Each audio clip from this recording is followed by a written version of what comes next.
नमस्कार, आदाब। मैं अनुप्रिया और आप जुड़ गए हैं द न्यूज़ वॉल के साथ।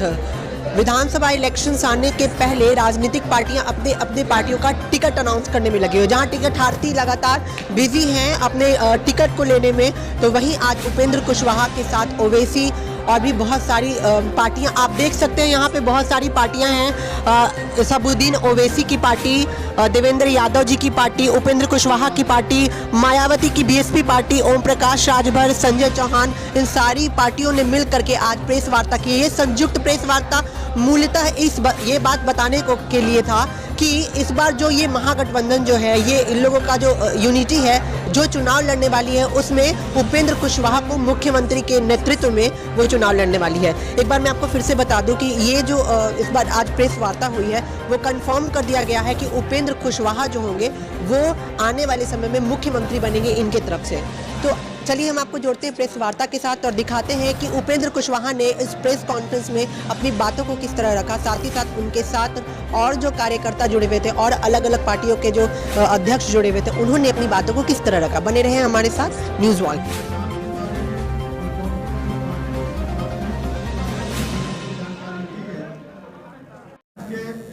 संयोजक श्री देवेंद्र यादव जी होंगे। देवेंद्र यादव जी को आप सब लोग जानते हैं, पूर्व भारत सरकार के मंत्री, समाजवादी नेता कर्पूरी ठाकुर जी के साथ और अब तक यहाँ की पूरी यात्रा से आप सब लोग अवगत हैं। तो इस फ्रंट के संयोजक श्री देवेंद्र यादव जी हैं। अब देवेंद्र जी बात करेंगे, उसके बाद में मैं अपनी बात करूंगा। आज ऐसे वक्त हम लोग इकट्ठा हुए, नौकबर जिन दलों का चर्चा अभी आपके बीच में किया गया। ये हमारा राजसभा, एमआई और बसपा, इसके बाद यहाँ राजभर जी की पार्टी है, ओम प्रकाश राजभर जी की, इसके बाद है जनतांत्रिक पार्टी, जनवादी पार्टी। सभी दल आज हम लोग इकट्ठा हुए क्योंकि हम लोगों को पता है जो सामाजिक और आर्थिक विषमता आज मुंह बाकी करी और जो आर्थिक व्यवस्था है वो आईसीयू में चला। ऐसे वक्त बिहार की राजनीति पटरी से उतरे हुए राजनीति को पटरी पर लाने के लिए हम लोग सभी सम्मानित नेता यहाँ बैठे हैं। चट्टानी एकता के साथ एक गठबंधन जो हमारा है, ग्रैंड आपको डेमोक्रेटिक सेकुलर फ्रंट, ये फ्रंट आज से समझिए आज ऐलान किया जाता है। और मैं आपसे ये भी कहना चाहता हूँ कि बिहार में बहुत जोरों से चर्चा है जीवन और जीविका, इसी पर बहस। जीवन भी संकट में है, जीवन भी संकट में है और जीविका भी संकट में। जीवन संकट है बाढ़ से, जीवन संकट है आपको अपराध से, जीवन संकट है आपको कोरोना के महामारी से, और जीविका संकट है चीनी उद्योग मिल, जितने चीनी उद्योग थे एक एक करके इन 3 वर्षों में बंद हो गया। चाहे जूट मिल, हैंडलूम उद्योग, कपड़ा, ये सूता मिल और रेशम उद्योग, जितने उद्योग था एक एक करके इन 3 वर्षों में बंद कर दिया गया उद्योग धंधा। जिसके कारण आज बिहार से 3.5 करोड़ से ज्यादा श्रमिक बिहार से बाहर रोजी रोटी कमाने के लिए और कोरोना में आने के समय अपनी जिंदगी मौत से जूझना पड़ा। ये बहुत ही विकट स्थिति बिहार में है। तो हम ये कहना चाहते हैं, अभी जोरों से चर्चा चलती है 15 साल बनाम 15 साल। ये 15 साल क्या है? 15 साल बनाम 15 साल की लड़ाई एक धोखा है, एक षड्यंत्र है। इसीलिए मैं इस बात को कह रहा हूँ कि 15 साल बुराई से बुराई का रिहर्सल हो रहा है बिहार में। वो कहता है तुम ज्यादा बुरा है, ये कहता है तुम ज्यादा भ्रष्ट। मतलब 15 साल का लड़ाई यही है कि बुराई से बुराई का लड़ाई की रिहर्सल होना, और कीचड़ से कीचड़ कभी साफ नहीं होता। इसीलिए हम लोगों ने एक बनाया है फ्रंट कि आम जनता का जो बुनियादी समस्या है, आज आम जनता का जो बुनियादी सवाल है, बेरोजगारी का, भ्रष्टाचार का, शिक्षा में सुधार का, ये विकास का, इन सब से भटका दिया गया है जनता को। हम लोग क्योंकि आज भटकाना आसान हो गया, समझाना कठिन है। हम लोग चले हैं संकल्प लेकर जनता को इसको समझाने के लिए, संकल्प लेने के लिए आज जो फ्रंट बना है, आने वाला दिन में चुनाव में देखिएगा चौंकाने वाला परिणाम निकलने वाला। आज इसमें इतना ही करके अब हम इस फ्रंट के नेता और मैं समझता हूँ इस फ्रंट का चेहरा उपेंद्र कुशवाहा को मैं ऐलान करता हूँ। उपेंद्र कुशवाहा मेरे छोटे भाई भी हैं, मंत्री रहे हैं और एक साफ सुथरा लड़ाई और संघर्ष भी अपने सिद्धांतों कोई समझौता करने का इनका नहीं रहा है। इसीलिए क्योंकि संघर्ष वही करता है जिसके मन में सिद्धांत बल को जो नहीं छूटता है उसको संघर्ष करना होगा। कहीं भी जाएंगे तो संघर्ष करना होगा। क्योंकि हम लोग वसूल को लेकर आज वसूल हाशिए पर चला गया है, इसीलिए वसूल को लेकर एक फ्रंट बनाए हैं ताकि बिहार के आम जनता को बुनियादी समस्याओं से हम लोग निजात दिला सके। इसीलिए चट्टानी एकता के साथ यहाँ हम लोग खड़े हुए हैं। फिर से दोबारा आपसे कहते हैं उपेंद्र कुशवाहा जी के नेतृत्व में बिहार में जो आने वाला चुनाव है उसमें तो कामयाबी जनता से जो है अपील करते हैं, गांव के गरीब लोगों से कि आप सब लोग मिलकर इसको सहयोग कीजिए और नया विकल्प, नया संकल्प, क्योंकि ये जर्मनी का होटल बना दिया है बिहार में जाइएगा कहेगा डू यू लाइक, तो जर्मनी में डू यू लाइक कॉफी और टी, मतलब तीसरा विकल्प नहीं बताता। हम लोग विकल्प ये तीसरा नहीं होगा। जनता जब ये चाह ली और उनका समर्थन और आशीर्वाद दुआ मिल गया तो पहला मोर्चा होगा, पहला होगा। जितना तीसरा क्या होगा ये तो जनता पर निर्भर करता है, पब्लिक के मैंडेट पर डिपेंड करता है कि जनता क्या हमको देती है। इसीलिए कोई हमको तीसरा मोर्चा की बात नहीं है। नया विकल्प, नया संकल्प, बेहतर बिहार का के लिए हम लोग संकल्पित है और सामुदायिक ताकत आक्रामक हुई है उनका मुंह तोड़ जवाब यही फ्रंट देगी। उन लोग तो सियासी सेकुलर है, हम लोग जेहनी तौर पर सेकुलर है। इसीलिए उसका जवाब जो सामुदायिक ताकत है, जो जनता परस्त ताकत है, उसको मुंह तोड़ जवाब हम लोग देंगे। नहीं तो आप पिछले चुनाव में सभी जगह जनता परस्त ताकतों का गठजोड़ जीत गया हम लोग के विषय। इसीलिए हमें इन शब्दों के साथ उपेंद्र भाई को फिर दोबारा हम बधाई और मुबारकबाद भी देना चाहते हैं। आज इस फ्रंट के नेता के रूप में और चेहरा, बिहार के चेहरा के रूप में हम उनका नाम घोषित करते हैं।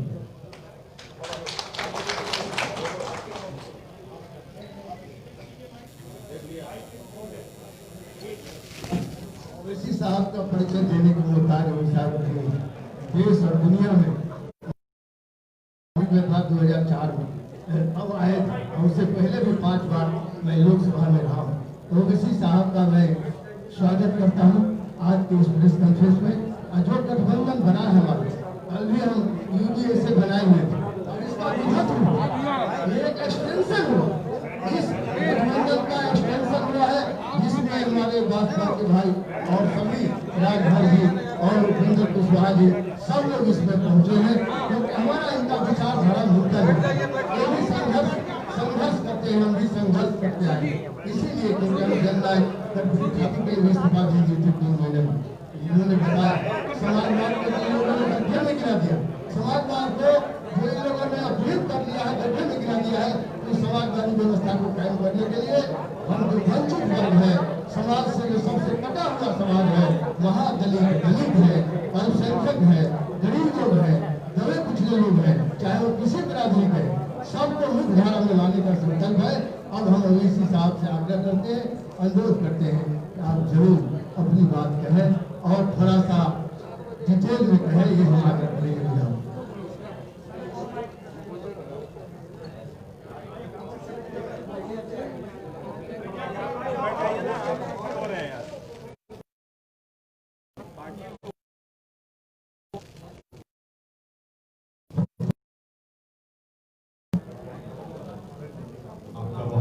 कि आप लोग मीडिया के हमारे दोस्त आज आपने अपना वक्त निकालकर यहाँ पर आ पाए। पूरी तफसील से आप साहब ने पूरी तफसील, पूरी डिटेल आपको बता दी है और हमारी पार्टी के लिए भी ये बड़ी खुशी की बात है कि हम इस पार्टी अलायंस का हिस्सा हैं और ऐलान किया गया कि जनाब जनाब कुशवाहा साहब इस समीकरण के कैंडिडेट रहेंगे और हम अपनी तरफ से अपने पार्टी के हमारे जो जिम्मेदार हैं पूरी कोशिश करेंगे कि इस अलायंस के ज़्यादा कैंडिडेट्स खड़े रहेंगे।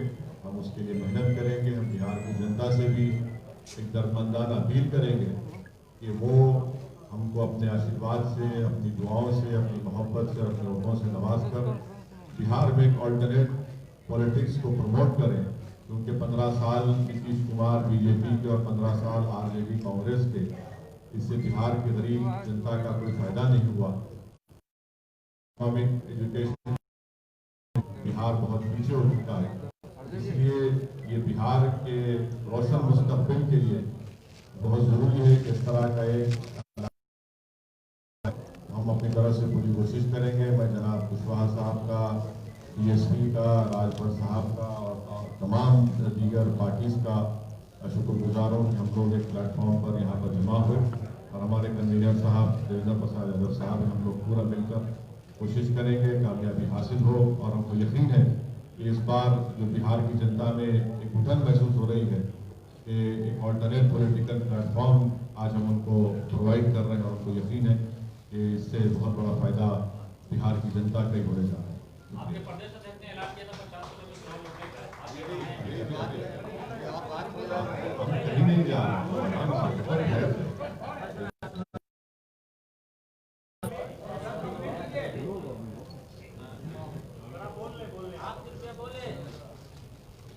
मैं फिर से शुक्रिया करना चाहता हूँ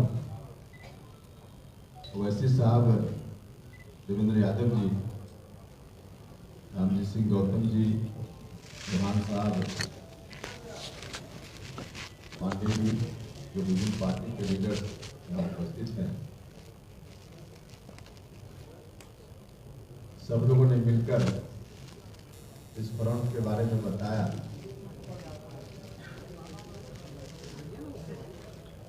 इस देश में एक ताकत बांटो और राज करो की नीति पर चल रही है। मैं उनसे कहना चाहता हूं कि तुम जितना बांटोगे उतना ही हम जुटेंगे, करीब होंगे। एक बड़ा संदेश इस फ्रंट का यह है और खासकर अभी बिहार के चुनाव में जिस तरह से चल रहा है, तो फेल विद्यार्थी के बीच कंपटीशन, एक ने 17 नंबर लाए, दूसरे ने 19 नंबर। अब 19 नंबर वाला कह रहा है कि हम उनसे अच्छा हैं, या दोनों फेल हैं। बिहार की जनता ने इस कंपटीशन के लिए नीतीश जी आपके ऊपर दायित्व नहीं सौंपा था। बिहार के नौजवानों को रोजगार तब भी नहीं मिल रहा था, बिहार में गरीबी तब भी थी, बिहार में अशिक्षा तब भी थी, बिहार चारों तरफ से परेशान उस वक्त भी था, किसानों को उनका उचित हक तब भी नहीं मिल रहा था। नीतीश कुमार जी, आपने वादा किया था कि हम सत्ता में आएंगे, आपको आगे बढ़ाएंगे, और आपने यह भी लगातार उस वक्त कहा था कि 15 साल उनको दिया, 5 साल हमको दीजिए। बिहार की जनता की कृपा हुई, उनको 15 साल तो मिला ही था, आपको भी 15 साल मिल गया। इन 15 वर्षों में बिहार और पीछे गया है। हम नहीं कहते, भारत सरकार के अंतर्गत काम करने वाला नीति आयोग और अन्य संगठनों ने बार बार इस बात को कहा है कि बिहार लगातार पीछे है और पीछे जा रहा है। यह गठबंधन पूरे तौर पे बिहार के उन नौजवानों के प्रति समर्पित है जो नौजवान अपना पेट पालने के लिए दूसरे राज्यों में दर दर की ठोकर खाते रहते हैं। बिहार में रोजगार नाम की कोई चीज नहीं। इंजीनियरिंग की डिग्री लेकर हमारे यहाँ के नौजवान 5,000 6,000 की नौकरी खोजने के लिए बिहार से बाहर के प्रांतों में घूमते रहते हैं। ऐसे नौजवानों को कैसे यहाँ रोजगार मिले, रोजी रोटी का इंतजाम उनके लिए हो, खासकर जो गरीब परिवार के लोग हैं उनके लिए कोई इंतजाम यहाँ नहीं। उनके बच्चों का भी सपना है कि हमारा बच्चा भी आगे बढ़े, चाहे गरीब लोग हों अमीर लोग हों, सभी के बच्चे आगे बढ़े उनका सपना होता है। और इस सपना को पूरा करने के लिए शिक्षा की बड़ी आवश्यकता होती है। एजुकेशन के बिना कोई भी आगे नहीं बढ़ सकता। इस राज्य में एजुकेशन की वह सीढ़ी जो सरकारी विद्यालयों महाविद्यालयों के माध्यम से लोगों तक पहुंचती थी, नीतीश कुमार जी ने उस सीढ़ी को तोड़ कर रख दिया है। अब गरीब घर के बच्चों के लिए कोई उपाय यहाँ शिक्षा के संदर्भ में नहीं। जो पैसे वाले लोग हैं चले जाते हैं दूसरे प्रांतों में, उनके पास धन है, अपने बच्चों को वहाँ पढ़ाते हैं। लेकिन जो गरीब घर के बच्चे हैं उनका सपना चकनाचूर हो रहा है, रोज हो जाता है और पीढ़ी दर पीढ़ी बर्बाद हो रही है। पिछले 30 वर्षों में कितने लोग आए जिनका जन्म हुआ होगा 30 साल पहले, आज 30 वर्ष की उम्र में, उसके बाद जिन बच्चों का जन्म हुआ होगा, आज रोजगार ढूंढने के क्रम में कुल मिला जुलाकर इन दोनों ने पीढ़ियों को बर्बाद किया है। हम बिहार की जनता से आग्रह करते हैं, प्रार्थना करते हैं कि उन दोनों को आपने 15-15 साल दिए, 30 साल, सिर्फ 5 साल इस गठबंधन को बिहार की जनता दे। हम बिहार की जनता से आग्रह करते हैं, निवेदन करते हैं, 5 वर्षों में हम लोग करके बताएंगे कि नौजवानों को रोजगार कैसे मिलता है इसी बिहार की धरती पे, शिक्षा की अच्छी व्यवस्था सरकारी संस्थानों में कैसे होती है हम बताएंगे। इलाज के लिए लोगों को दिल्ली नहीं जाना पड़ेगा, यह करके हम दिखाएंगे। जब नरेंद्र मोदी जी उस वक्त प्रधानमंत्री नहीं थे, प्रधानमंत्री की उम्मीदवारी को लेकर घूम रहे थे 2014 के चुनाव में, लगातार उन्होंने कहा कि बिहार के लोगों को हम सत्ता में आएंगे पड़ेगा। दवाई के लिए, कमाई के लिए लोगों को बाहर जाना ही पड़ता है, या कोई उपाय नहीं। इस गठबंधन की ओर से हम कहना चाहते हैं कि बिहार में पढ़ाई, दवाई, कमाई, किसानों के लिए सिंचाई, कार्रवाई और सुनवाई, तमाम चीजों की अच्छी व्यवस्था यह गठबंधन करेगा। सत्ता में आने के बाद हम उम्मीद करते हैं कि बिहार की जनता भरोसा करेगी। बाकी विस्तृत रूप से भी जो कार्यक्रम हम लोग का होगा, एजेंडा होगा, हम आपके समक्ष विजन डॉक्यूमेंट के रूप में बाद में लेकर आएंगे, आपको बताएंगे।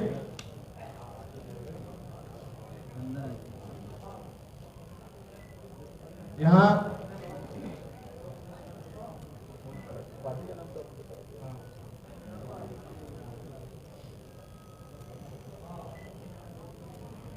उपस्थित हैं, अब लंबी बात मैं नहीं करूंगा, अगर हुआ तो बाद में मैं जवाब दूंगा। फिलहाल बहुजन समाज पार्टी के जो इंचार्ज हैं रामजी सिंह गौतम जी अपनी बात करेंगे। धन्यवाद।